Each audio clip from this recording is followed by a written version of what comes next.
Ever wondered if your advertising dollar is really working for you? If your ad would have been here, you and more than 4 million people would be listening to it right now. Contact ads at xzoneradiotv.com. All Hit Radio.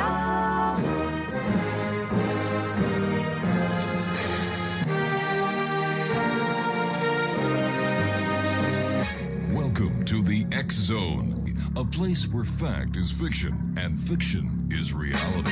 Now, here's your host, Rob McConnell.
And welcome back to the X Zone, everyone. I am Rob McConnell, coming to you on the CanCom Broadcast Network and your hometown radio, Classic 1220, CFAJ AM, right here in St. Catharines, Ontario.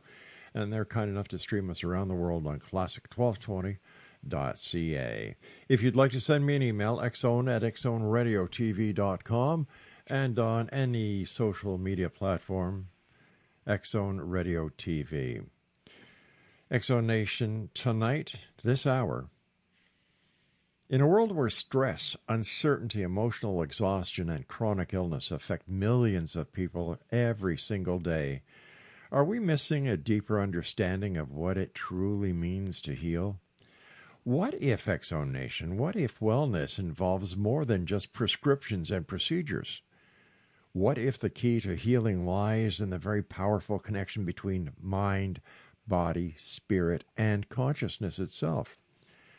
Joining us this hour is physician, author, and visionary thinker Dr. Greg Mahr, whose work explores the deeper dimensions of human health, healing, energy, emotional balance, and personal transformation.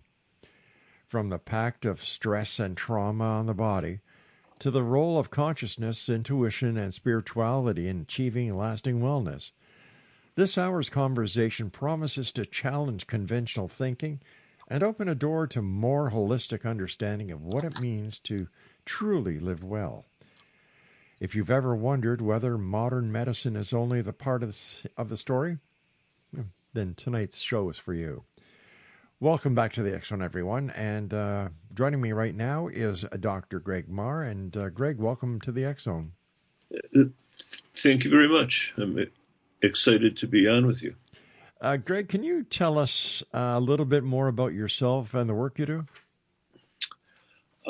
I've been, first of all, I started my career as a general psychiatrist and did a lot of hospital work. But I've always had a long-standing interest in dreams and kind of our inner world. Actually, I was writing dreams down ever since I was a kid. But I never used that much in my professional work. My work kind of changed. I had a serious heart attack about 15 years ago, and I kind of decided after that I'm just going to do more of what I want within my field and kind of Mm-hmm. follow my heart in that way. And then I started working more with dreams, both in research and professionally. A few years ago, I started a nightmare clinic, and I've been working with trauma patients and their nightmares. So I've just gotten very interested in the dreams as a connection to our inner world and the whole broader world inside us, and what kind of balancing ourselves with the communication that we can get from our dreams and help us understand ourselves more deeply through understanding our dreams. In your medical and scientific opinion, Greg, are dreams meaningful? Oh, for sure. I think we have a cultural bias against dreams being meaningful. We've sort of have bought hook, line, and sinker into a Western paradigm of science, and dreams don't fit really well into that. If I can tell you, maybe illustrate it better with a story. I wrote my first book about dreams was published like 5 or 6 years ago, and I was showing it to my father, who was in his late 90s then. God bless him. And yeah, he lived to be like 102. But Wow. anyway, he was still very lucid, even though he was in an assisted living. Mm-hmm. I was showing him the book about dreams, and he was congratulating me and stuff. And then he said, "Oh, but aren't dreams just nonsense?" And he was kind of reflecting the cultural view. And then he did what people always do when they say that. He told me, for example, I had a dream last night, and he told me this little dream that he had, which is unusual for him. He never shares dreams, but he was telling me that the dream he had, that he was mowing the lawn, and my mother, who was deceased then, was watching him from the porch, saying that the mow lines were crooked, and he should mow straighter. And he was like, "Isn't that nonsense?" But I'm thinking to myself, that's a beautiful summary of your life, because that's how my mother was. She was very critical, especially of him and things like that. So he didn't see that, which to an outsider was really obvious. So it seemed meaningless to him, or at least he chose to view it as meaningless, but it was actually very meaningful. And I think a lot of our dreams are like that. We forget them. We don't want to look at them. We kind of ignore their message. But the more deeply we kind of understand them, and the more we can build a relationship with our dream world, we can learn a lot about ourselves. What about nightmares, Doctor? Everyone has a nightmare. What is the significance of a nightmare? Nightmares are very important. They often send a darker, more intense message. I think a nightmare is kind of shouting at you, wake up, Mm. because it's trying to tell you something important than perhaps that you perhaps aren't listening to.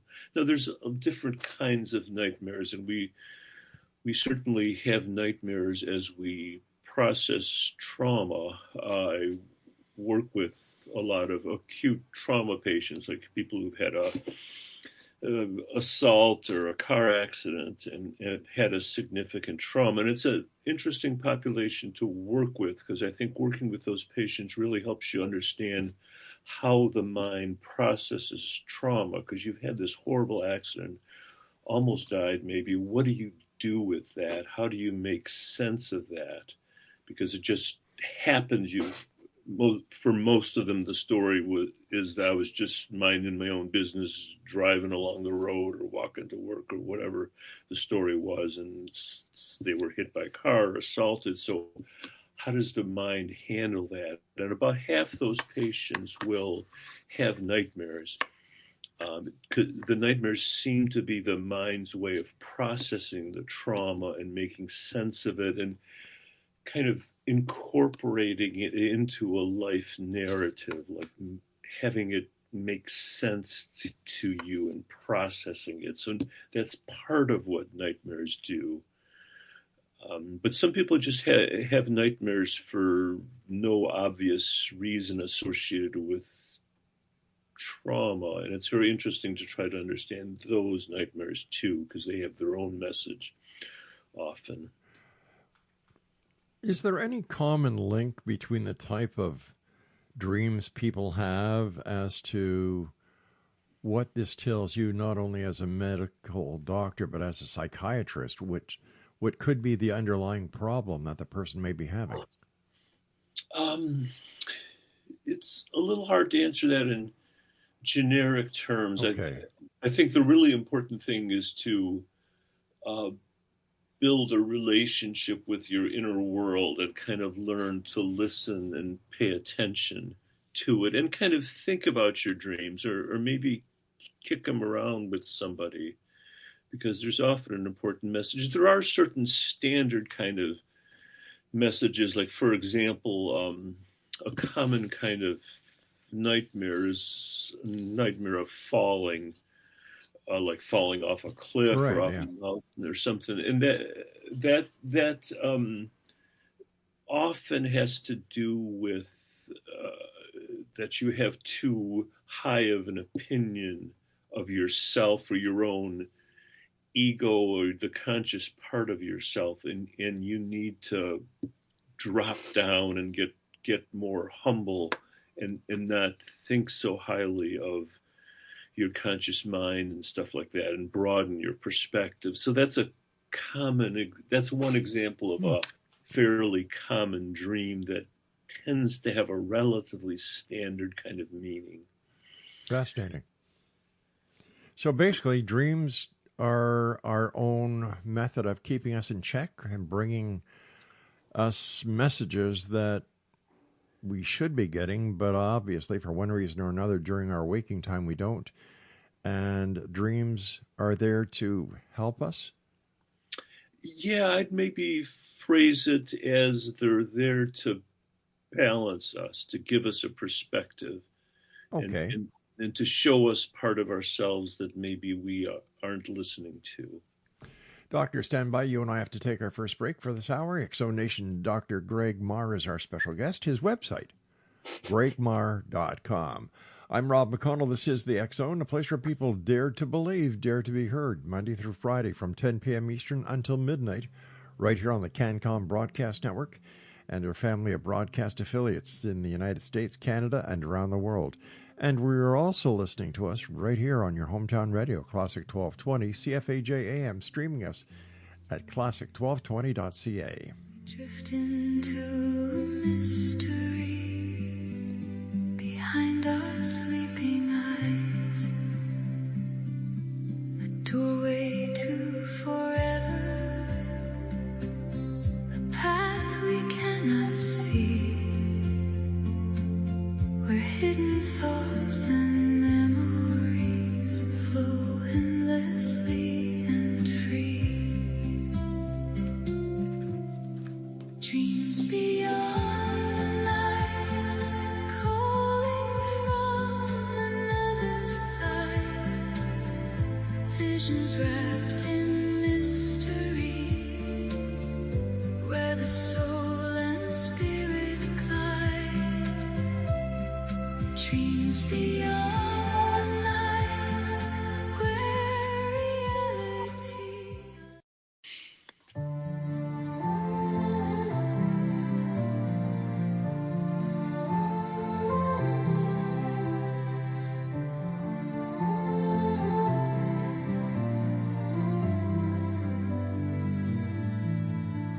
In the twilight's hush, where shadows whisper low, a silver glimmer streaks across the sky, aglow with a haunting melody.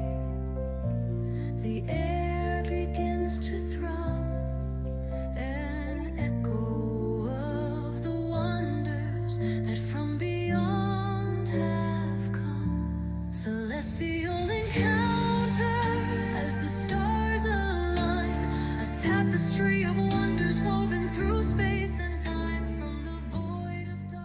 Dr. Greg Mahr is our special guest this hour, Exonation. If you'd like to find out more about the good doctor, visit his website at gregmahr.com. And he's the author of Dream Wisdom Oracle, 46 cards, and a guidebook that and the guidebook, and then the wisdom of dreams, science, synchronicity, and the language of the soul. Okay. Do we all dream, and what happens if we don't dream? We do all dream. A lot of us forget our dreams, but if you put people in a sleep lab, you can see their brain waves changing. You can see them going into what's called rapid eye movements sleep, which is the phase of sleep where you do most of the dreaming. And if you wake people up in the lab when they're in the middle of this REM sleep, they'll almost always remember a dream. So what happens when we're in our own home is we tend to forget our dreams a lot. So we have them, but they're hard to remember if you've tried to remember your dreams because of the language, and we're probably designed to forget them because there'd be too much to remember all our dreams every night. So part of it is that we forget them, and we forget them more when we don't pay attention to them. I do a dream group, for instance, just kind of to explore dreams with folks, and sometimes people come because they want to hear other people's dreams and learn more about dreams, but they come in the first time kind of apologetic and say, "Oh, I don't really remember my dreams, but can I stay and listen?" And I always tell them fine. But then when they come a couple of weeks later, they'll say, "Oh, I've actually remembered a bunch of dreams," because when you pay attention to them, your mind holds on to them more. How can So we? that's one. I'm sorry, So Doctor. we all always dream, and we dream sleep is kind of separate than regular sleep. So there's a separate need for dreams. So if we are doing something like taking a medicine that suppresses dreams, we kind of develop this dream debt, and then we have more vivid dreams at first when we start to dream again. Is there a way that we can tell ourselves that, hey, listen, we have to remember our dreams? There's a lot of really interesting work on what's called incubating dreams. So when you're going to bed, you can ask your psyche to help you have a dream and help you remember the dream. And you can ask it questions that you're struggling with this issue, and is there any help you can give me with that? And then see what happens. And if you remember a dream that night, then I try to think about it. Is that an answer to your question in some way? I mean, there's a long tradition of doing that from the ancient Greeks. The symbol, the medical symbol, the snakes around a staff, that's the symbol of the Greek god Asclepius. And when you had a problem or a health problem in those days, you'd go to an Asclepian temple, like Hippocrates, who's the kind of the father of medicine. He worked in an Asclepian temple, and you'd go there to have a dream, and then when you woke up, they would help you interpret the dream, and that would be an important healing ritual where you'd get insight from your dream in that process. Years ago, we did a survey on dreams, and one of the top dreams that we had reported by our listeners, no matter where they lived, was them standing naked in front of a crowd of people. Yeah, that's a common dream. It is, eh? Yeah, and yeah, some real common things you hear a lot are that, and being late and taking an exam that you're not ready for. Those are real common kinds of dreams. And being naked often has to do with revealing your true self. Clothes and dreams are often kind of a persona, like they're the role you play. Ah. Sometimes people have dreams about changing clothes, and I remember I once had a dream about there was a closet where there were all these different shirts and jackets that I was trying on, and I think those kind of dreams are about trying on different roles, where being naked is probably something about being who you are and as you are.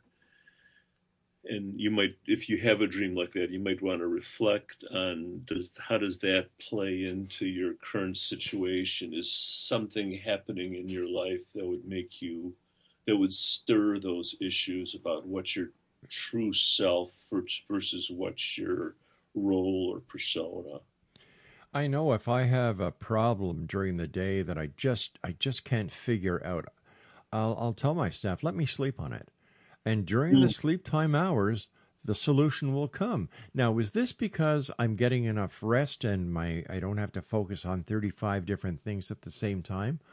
Or is there a special part of the dream process that has been built into each and every one of us to apply this, let me sleep on it?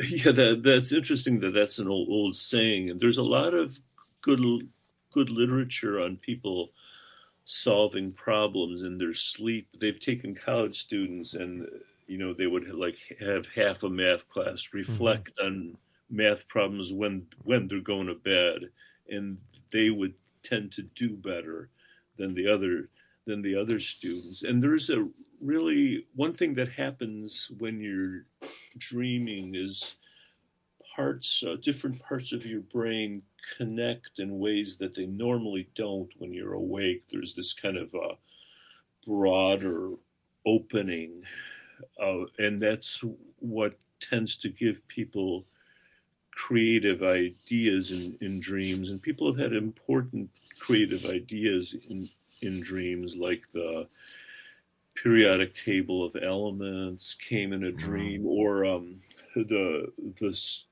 story Frankenstein came to Mary Shelley in a dream. Or another really interesting example is Paul McCartney's song "Yesterday." That came to him in a dream. The whole chord structure and music kind of came to him in a dream, and he kept asking. He kept thinking he must have heard this song somewhere, and he kept asking people, did you ever hear this song? And finally he realized it was a composition he created in a dream.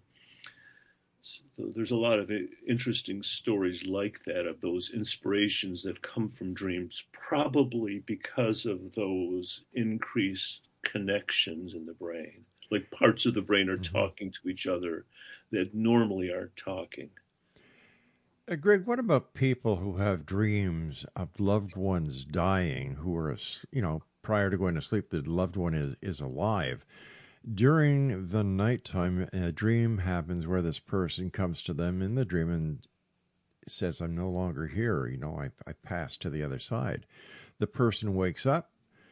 Sure enough, they find out that this party has passed, and they could be hundreds of miles away. How do we explain something like that? Yeah, that's a very interesting phenomena that's been noticed throughout the centuries. Even by Freud had a section about those kind of dreams that give premonitions. And it's hard to explain, except I think what also happens in dreams is you connect with a deeper inner world, and this inner world is kind of transpersonal. It crosses the boundaries between different people. So things happen in that spiritual transpersonal realm that kind of cut across time and space. And I think we can have visits from people that that have died and things like that, and people that are passing on into that realm. I think mysterious things like that happen in dreams. And they are beautiful things as well. Yeah, they're beautiful things. My mantra ever since I was a young boy was the only difference between a dream and reality is doing it. The dream is the idea, and reality is taking your dream and making it work. Yeah, that's beautiful, yeah. Yeah. We're coming up close to a time when I have to take another break, Greg. But when I come back, I'd like to talk to you about the dream cards. The Dream Wisdom Oracle, which are 46 cards that are also sold that come with the guidebook, I believe. And also, I'd like to talk to you about your book, The Wisdom of Dreams. Exonation, my guest this hour is Dr. Greg Mahr. His website is gregmahr.com, and that's GregMahr.com. As I was saying in the first hour, this week on the Exxon website, we are going to be exposing what people have believed for years to be underwater UFOs. Yes, they were underwater UFOs because they were under the water and nobody knew what they were. Well, guess what? We've got photos of what they really were and what they are. Experimental drones by the different companies that, you ready for this? Create the drones that fly in the sky as well. And that's going to be on our website in the next couple of days. And also, if you'd like to listen to past episodes of the X Zone or any other show that we produce here at CanCom and Relmar, all you need to do is go to one place with our compliments. We don't charge you a darn cent for it. That's www.xzoneradiotv.com. That's our website. But if you go, instead of going to site to site to site, just go to one place, xzbn.net. Dr. Greg and I will be back on the other side of this break as we continue, like I said, right here on the CanCom Broadcast Network and your hometown radio, Classic 1220 CFAJ AM, streaming us at classic1220.ca.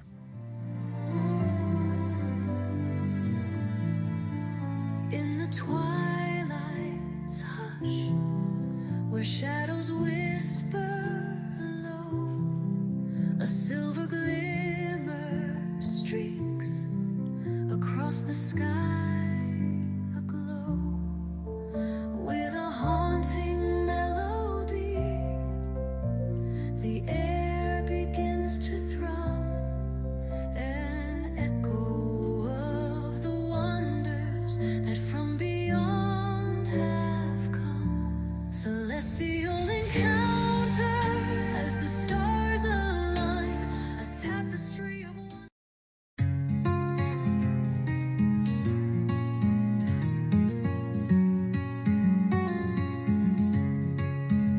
Today we gather, the candles are bright. It's your special day, everything feels right. June 11th, a moment so true. Happy birthday, Laura, this song's for you.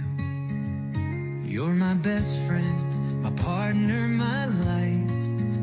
Through every storm, you make life so bright. With every laugh, with every tear, you fill my days with all the cheer.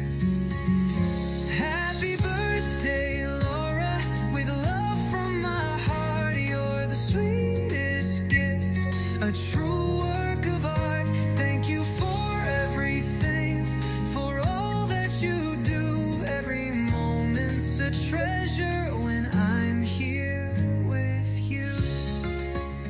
Dr. Greg Mahr is my special guest, Exonation, www.gregmahr.com.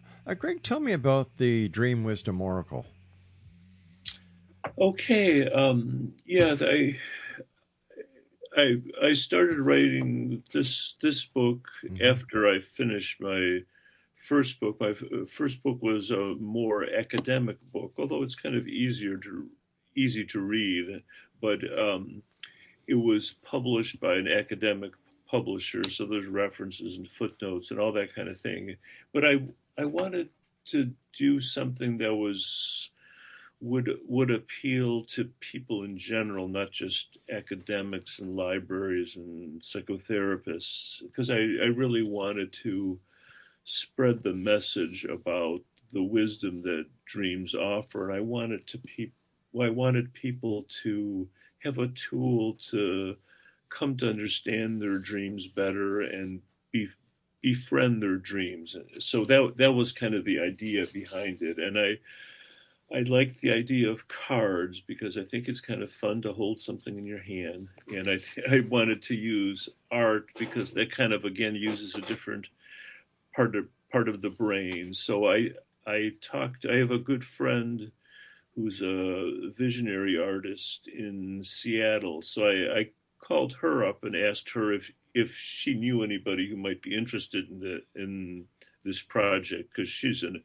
established artist. I thought she'd send me one of her grad students or something, but she was like, well, yeah, no, I'd be interested in doing that myself. So we worked on this together for about a year. It was kind of a fun dialogue between the two of us. She'd pull up an image, and I'd write a chapter about that. It started out as trying to cover the most common themes and images in dreams. So we'd use her art and my words, so you could either connect with the dream through the art or through the words or through both. And the writing is designed to be more evocative and try to call up the unconscious, as well as explain things in clear terms. So if you dream about a house, for instance, you can kind of look up the section in the book about the houses, and you can find the card, and that can help you understand a dream you've had, or you can use it to incubate a dream, to stir up a dream inside you. And it's called Oracle because it wasn't really our original intent with the cards, but they seem to have a mind of their own, and people wanted to use them to kind of understand the psychic influences around them. So you can use them in that way too, kind of the way you'd use tarot cards, and so you can see what's influencing you now or where you're going, and hopefully by the kind of the drawing of the card, you're tapping into that spiritual network that surrounds us all, that we connect with in our dreams. So that's kind of how to use the cards in a nutshell. And I would imagine the cards will help with recall. Yes, the imagery of Heather is a visionary artist, and so her art, you'll see when you look at the cards, and there's a few pictures on my website, but the images definitely call up unconscious stuff because they're kind of these pictures of the inner world, as it were. You mentioned the psychic connection, and my ears perked up because I'd like to know, sir, in your dreams, is it possible to go forward and backward in time? I think lots of things happen in dreams that are mysterious. I certainly have had dreams in my childhood that when I look back on now seem predictive. Like I told you, I've been recording dreams since I've been a kid. So I've got probably 7,000 or 8,000 dreams. Wow. Which I have to figure out what to do with, and because that's a really interesting treasure trove of information. But just kind of casually looking at them, I see patterns and things like that. So I think you're in connecting to this inner world. You don't follow the same rules of time and space, and things influence each other across time and space. I would imagine in the dream world there are no rules. Yet no, there are no rules. Well, there are rules, but they're not rules we don't understand that we understand very well, and they're not the same kind of rules that we follow here. And I think in special moments of emotional power, the worlds kind of cross for a second. Right. Like I can quickly tell you a good story Please about do. my father again. So I had a long, unhappy marriage. And I finally, after trying to decide for many years, I finally decided to get divorced. It was about 15 years ago. And I, when I finally filed the papers, I called my father, who again, at this point, he was like 92 maybe. But still very, very, very with us. So he'd been unhappily married his whole life, but never talked about divorce or separation ever. But I call him up on the phone, and before I can start talking, he says, Greg, stop.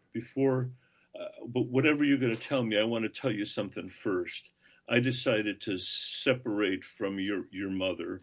And he's like, I know I'm 92, but I'm going to move out. I'm going to go somewhere. And like, what are the odds that would happen the Oh my same gosh. Yeah. morning that I filed for divorce? It was like this, like doorway in the universe opened up somehow. And he kind of forgot about it when I asked him about it a few days later. So like, what if he didn't even remember saying that, but Oh. he definitely said it, So, but that's kind of that example of there's different rules that apply when you open the door to that world. I consider myself to be a very fortunate dreamer, Greg, because I can have a dream within a dream within a dream within a dream. Mm. And when I get to the third dream, I can realize I'm having a dream because what I do is I've trained myself to look for a newspaper or look for a phone book or look for a menu. And if I can't read the menu or what's in the phone book or the newspaper or the signage on the street, I know I'm in a dream. And that's when I start having fun. Yeah, you have a talent then for that kind of lucid dreaming. That's a special gift. It's marvelous. Yeah. It is truly marvelous. And you feel healthy in a dream. I've never had a dream where I don't feel well. I've never had a dream where there's any anger that I can recall. My dreams are very colorful. And like I said, I do my best thinking when I'm asleep. Yeah, and one thing you can do in lucid dreams is have conversations with the other entities that appear in your dreams and ask them why they're there, what message they're bringing. That's a technique I talk about in the book in Cards. It's called active imagination, where let's say you've had a dream, then you can kind of go back and think about the dream, and while you're awake, kind of go back into that world and try to talk to whoever you encountered, and talk to them like respectfully and kind of like, I appreciate your coming, but help me understand why you're here and what message you're bringing. But when you can do that lucidly, it's even more special because you can do it right in the dream. Yeah, it's like I said, it's really a blast. But there are times when I get myself into a situation and I say, "All right, it's time to wake up, wake up, wake up," and then I kind of slip into the dream that I had previously, and I look around and I say, "No, I want to wake up. I want to be home." So I feel like saying, all right, I'm going to click my heels, and there's no place like home. There's no place like home. No, I don't have a lot of lucid dreams, but one lucid dream I had recently was kind of interesting. In the dream, there was this big renovation of my house, and there were all these workmen, and I went down in the basement, and there was kind of weird things going on, like there was a lion there and a tiger. And in the dream, I realized, well, this must be a dream.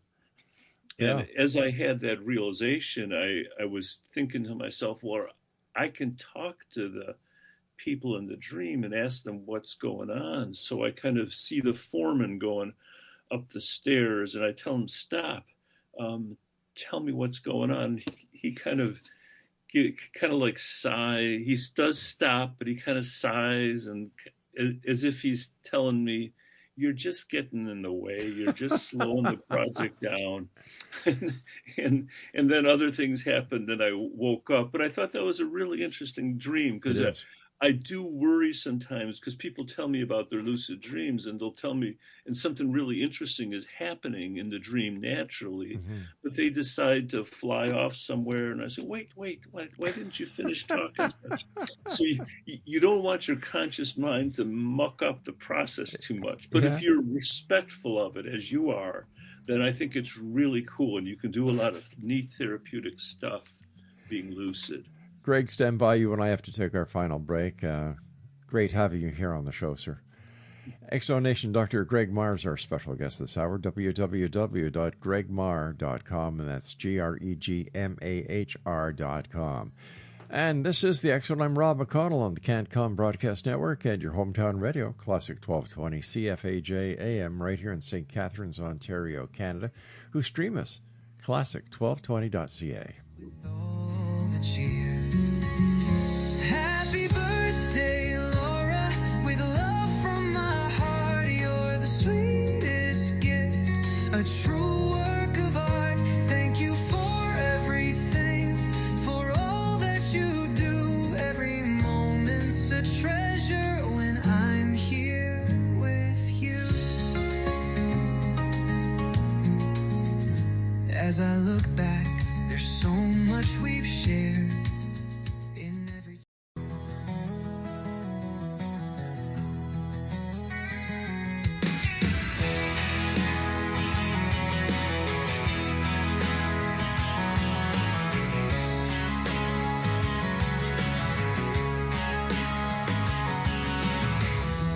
Late night signals whisper through the sky.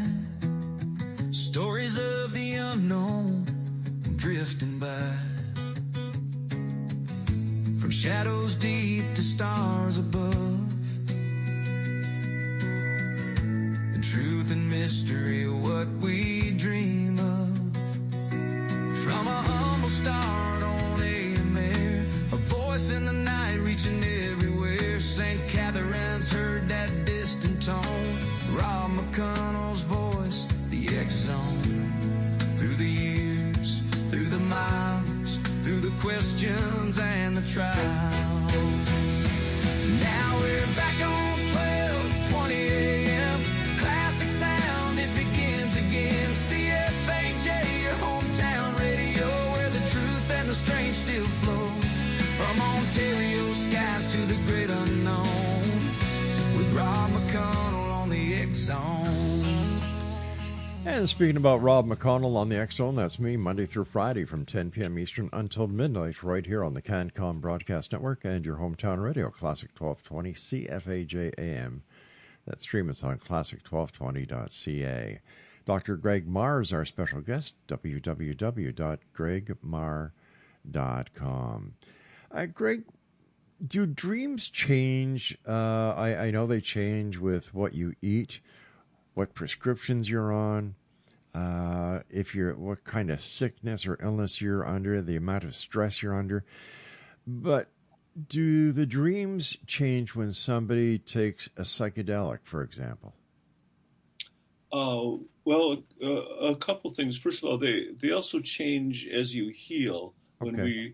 When we see people recovering from trauma, their nightmares will actually change, and they'll tend to get a more active role in their own dreams instead of being a passive victim. So that's one thing I wanted to say. And there is a really interesting relationship between dreams and psychedelic experiences. They both involve that same kind of increased connectivity between different parts of the brain. And people sometimes get creative inspirations during psychedelic experiences the way they do in dreams. There's a few differences. In psychedelic experiences, you tend to have more of a loss of the sense of self. You tend to like have this cosmic feeling of being united with the universe, which is uncommon in dreams. It can happen. That's one of the differences, but there's a lot of similarities between the two. And when you take imaging of what's going on in the brain, it's very similar. I kind of, one way I kind of encourage people to pay attention to their dreams is to remind them they're going on psychedelic trips every night, and it's free and it's not against the law, so it's a fun thing to explore.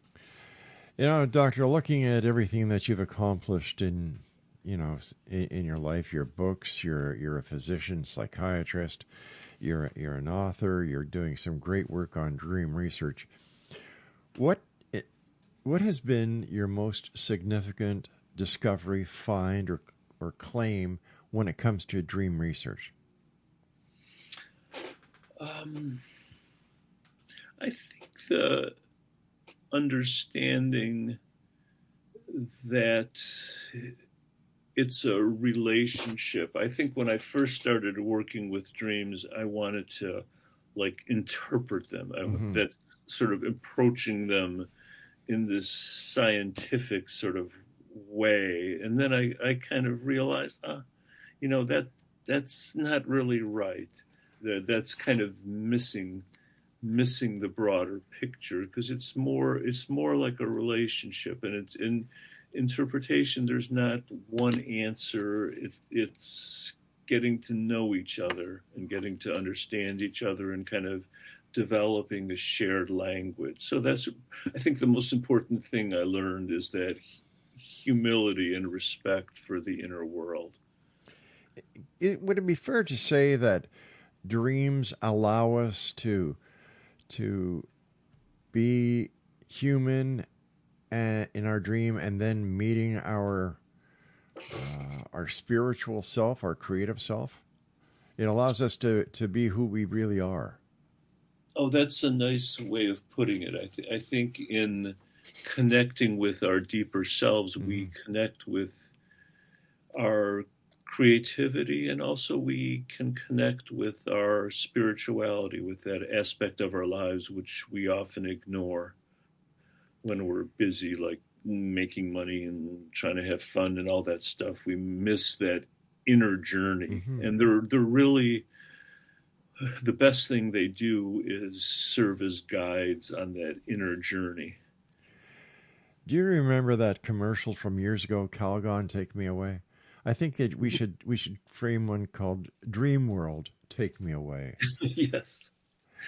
No, I've gotten so many personal insights from dreams and deeper understandings of things, and the stories I've read and learned about the creative insights that people have during dreams has really opened my mind, even though dreams can be really scary. And I don't want to minimize how terrifying nightmares can be, but even those really terrifying ones often bring an important message.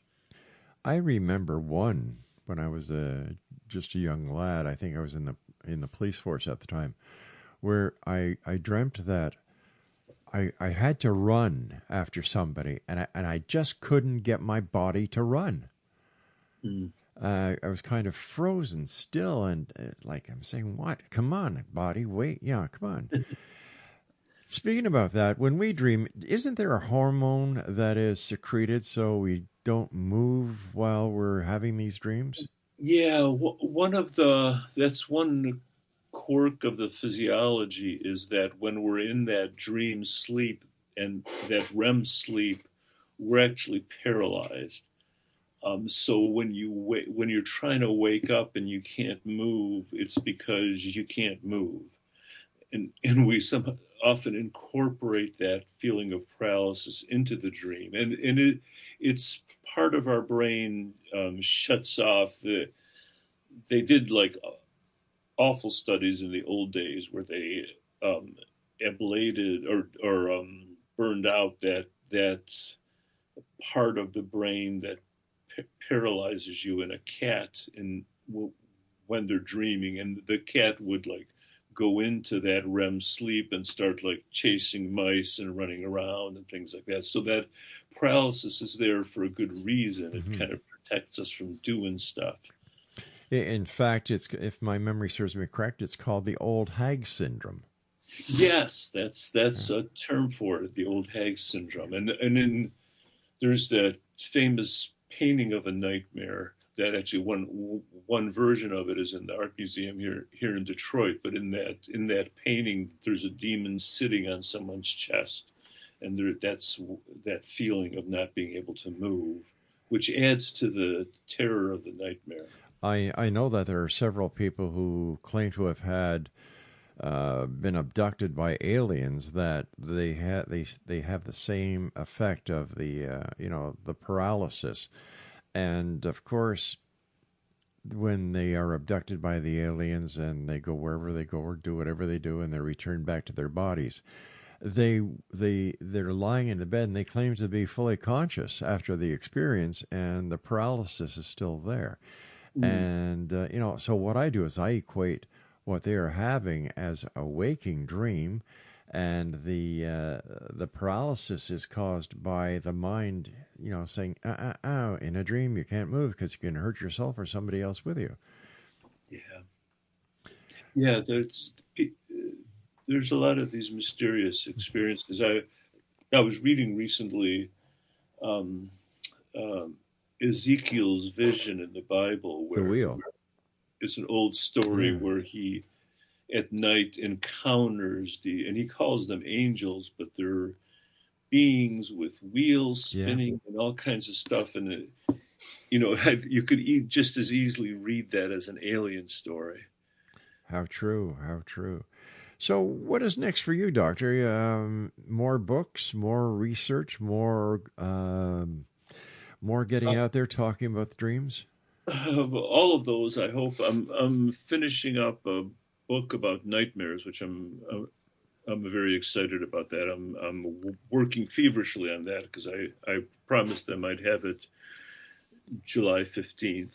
So I'm excited about that, and some projects I'm working on. I've been able to do a little bit of psychedelic research too, which has been fun. Excellent. Where do you think psychedelics are going to take us in the future? I know that there is talk about legalizing magic mushrooms, as well as some of the psychedelic restrictions have been taken off the FDA's table. So do you think that this is going to be an asset to dream research? I think it's going to be, or it is already, another doorway to that inner world. And you have to respect the inner world. That's why good psychedelic work always uses guides and things like that, because you don't want to go into scary places alone. You want to be thoughtful about what you're doing. And what is your final words of wisdom? What would you like to tell the X Zone Nation tonight, sir? To trust your dreams and honor them and develop a relationship with them, because they have a lot to offer in terms of balancing your life and providing wisdom. One quick question for you, Doctor. Do you think that each and every one of us have our own specific dream symbology? Oh, for sure. Like I mentioned, I've done this dream group for years, and we've had some of the same people for years. And we always joke that if we put our dreams and without names in a pile and we picked one at random, you could easily recognize whose dream it is. For instance, I dream about water all the time. Right. Somebody else in the group dreams about insects a lot and spiders and dragons. So they're very characteristic. They really are. It's like a fingerprint, kind of. Interesting. Doctor, I want to thank you very much for taking time out of your busy schedule to join us here in the X Zone, and I do hope we have the pleasure of having you again on the show, sir. Oh, it's been great. Thanks for having me. Oh, it's our great pleasure, Doctor. And Exonation, if you'd like to find out more about my guest this hour, Dr. Greg Mahr, please visit his website, www.gregmahr.com. I know Craig is going to the website after the show, he said, to get himself a copy of the Dream Wisdom Oracle. All right, Craig, I'll read it after you do. This is the X Zone. I'm Rob McConnell, and that's it for tonight. So from everyone here, everyone out there, I want to thank you for being part of our day, our night, no matter where you're listening to us around this great big world of ours. And to all our affiliates, thank you guys. It's been 35 years of fun, going on 36 years. Thanks to you, the X Zone Nation, and everyone who listened to us, whether on an AM radio station, FM radio station, satellite, internet, however. So until tomorrow night at 10 o'clock, when once again we cross the time-space continuum from our broadcast center here at the CanCom Broadcast Network and your hometown radio, Classic 1220 CFAJ, always remember to keep your eyes to the sky and your heart in the light. Good night, everyone.